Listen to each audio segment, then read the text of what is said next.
What's the meaning of bronco?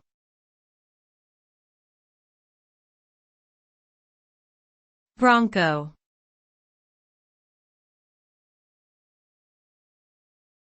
Bronco.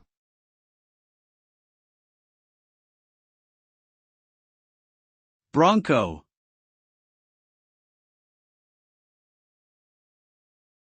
Bronco.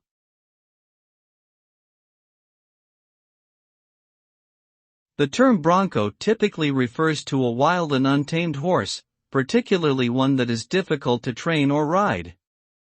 In rodeo competitions, the term often describes an unbroken horse that is ridden by a rodeo cowboy in an attempt to stay on the animal as long as possible. The word bronco is derived from the Spanish word bronco, which means rough or obstinate.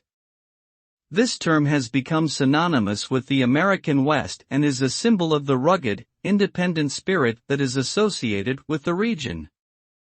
Overall, bronco is a term used to describe a horse that is difficult to control or tame.